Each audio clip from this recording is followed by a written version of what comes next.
से ओएसडी लोकेश शर्मा मिलते हुए नजर आ रहे हैं। सीटों को लेकर सीएम का संदेश लेकर पहुंचे थे ओएसडी लोकेश शर्मा। तो ये सूत्रों के हवाले से खबर है।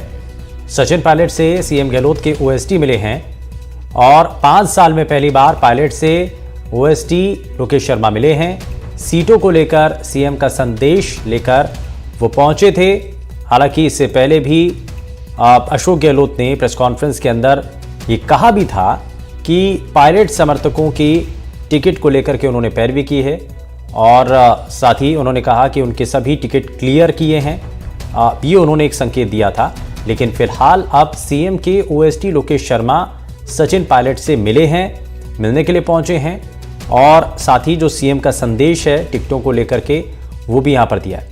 खास बात ये भी है कि 5 साल में ये पहली बार है जब मुख्यमंत्री के ओएसडी लोकेश शर्मा सचिन पायलट से मिले हो। तो ये चुनाव से पहले इस लिहाज से भी बेहद खास माना जा रहा है। तो सीटों को लेकर सीएम का संदेश लेकर के लोकेश शर्मा पहुंचे थे। सूत्रों के हवाले से फिलहाल ये जानकारी है। लेकिन 5 साल में पहली बार पायलट से लोकेश शर्मा की ये मुलाकात हुई है। ये अपने आप में महत्वपूर्ण भी है, खास भी है। चुनाव के लिहाज से इस पर नज़र भी है। लेकिन इस मुलाकात के मायने क्या हैं? सिर्फ टिकटों को लेकर के बात या कुछ और? क्योंकि इससे पहले जब अशोक गहलोत प्रेस कॉन्फ्रेंस करते हैं तो उसमें भी ये साफ करते हैं कि पायलट समर्थकों के टिकट क्लियर किए हैं और उनके बीच में कोई मतभेद भी नहीं है। सोमू आनंद हमारे संवाददाता जुड़ चुके हैं। सोमू, सूत्रों के हवाले से फिलहाल ये जानकारी, लोकेश शर्मा सचिन पायलट से मिले हैं 5 साल में पहली बार, ऐसा? जी बिल्कुल, पहली बार मिले हैं लोकेश शर्मा सचिन पायलट से और ये इस वक्त का बड़ा डेवलपमेंट है। हम जानते हैं कि जब 2020 में खटास आई थी और उसके बाद सरकार पे संकट आया था, उस वक्त भी लोकेश शर्मा उसी वक्त से बहुत चर्चित हुए थे और फोन टैपिंग का मामला भी उन पर चल रहा है। तो उन सारे मामलों के बाद अब तक उनकी कोई मुलाकात सचिन पायलट से नहीं हुई थी। आज जब मुलाकात हुई है, स्वयं सचिन पायलट के आवास पे गए थे लोकेश शर्मा और ऐसा बताया जा रहा है कि वहां पर वो मुख्यमंत्री का कुछ संदेश लेके गए थे। हमारे सूत्र ऐसा बता रहे हैं। वो कुछ सीटों पर बात करने गए थे। हालांकि जब वो बाहर आए और उन्होंने मीडिया से बात की तो उन्होंने कहा कि क्योंकि पार्टी ने मुझे वॉर रूम की भी जिम्मेदारी दे रखी है, वो को कन्वीनर हैं वॉर रूम के, तो हम कई सारी चीजों पर बात करने गए थे और मुझे हमेशा सीएम के ओएसडी के रूप में नहीं देखा जाना चाहिए। लेकिन जो खबरें आ रही हैं, जो सूत्र हमें बता रहे हैं कि मुख्यमंत्री ने कुछ संदेशा भिजवाया था सचिन पायलट के लिए और हमने देखा है कि पिछले कुछ दिनों में जो रिश्ते बहुत तल्ख हो गए थे मुख्यमंत्री और सचिन पायलट के बीच, उसे वापस से मधुर करने की कोशिश जारी है। दोनों तरफ से ऐसी बयानबाजियां हुई हैं और यह भी कहा गया था सचिन पायलट की तरफ से कि हमारी मोहब्बत की मिसाल दी जाती है। तो ये तमाम कोशिशें पार्टी कर रही है एकजुट दिखने के लिए, साथ दिखने के लिए, ताकि हर तरफ के कार्यकर्ताओं को, वोट बैंक को साधा जा सके और चुनाव में पार्टी मजबूती से ऊर्जा के साथ जा सके।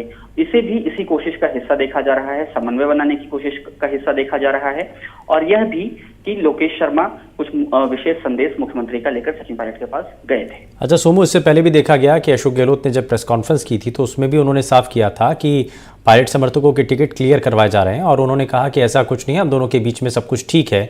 तो ये बार बार, और अब लोकेश शर्मा जब सचिन पायलट से मिलते हैं तो ये जो बार बार मैसेज देने की कोशिश है कि देखिए हमारी तरफ से सब कुछ क्लियर है और हम साथ में हैं, ये मैसेज कितना कामयाब होगा इस चुनाव के अंदर? क्योंकि बार बार ये संदेश देने की कोशिश है। जी बिल्कुल, देखिए मैसेज ये जाना कांग्रेस के कार्यकर्ताओं के लिए भी बेहद जरूरी है, वोटरों के लिए भी बहुत जरूरी है। क्योंकि सचिन पायलट जिस जाति से आते हैं, पिछली दफा कांग्रेस में उस जाति के विधायक सबसे अधिक जीते और गुर्जर विधायक जो है कांग्रेस में सबसे अधिक जीते। भारतीय जनता पार्टी के कोई गुर्जर विधायक नहीं जीता। तो और पूर्वी राजस्थान जो पूरा इलाका जहां कांग्रेस ने बड़ी जीत हासिल की थी पिछले विधानसभा में, इस बार वो प्रदर्शन अगर दोहराना है पार्टी को और बहुत मजबूती से जाना है तो सचिन पायलट और उनके समर्थक और जो उनके वोटर हैं, जो उनके चाहने वाले हैं, उनके बीच ये मैसेज बहुत साफ जाना चाहिए कि सचिन पायलट अहम भूमिका में है। तो मुझे लगता है कि ये एक बहुत अहम कोशिश है और यह भी कि कल जब टिकट की घोषणा हुई है उस लिस्ट में भी हम देखें तो पायलट समर्थकों का भी नाम है और अशोक गहलोत के खेमे के जो लोग माने जाते हैं उनका भी नाम है। तो पार्टी लगातार ये कोशिश कर रही है कि दोनों नेताओं के बीच और उनके साथ साथ जो उनके कार्यकर्ता जुड़े हुए हैं, उनके साथ जो उनके नेता जुड़े हुए हैं, सब में ये साफ साफ संदेश जाए। और ये भी नजर आ रहा है पहले लिस्ट के बाद से कि दोनों तरफ से, दोनों खेमों को बैलेंस करने की पार्टी आलाकमान की तरफ से एक बड़ी कोशिश भी है। खैर, बहुत शुक्रिया सोमू इस पर जानकारी देने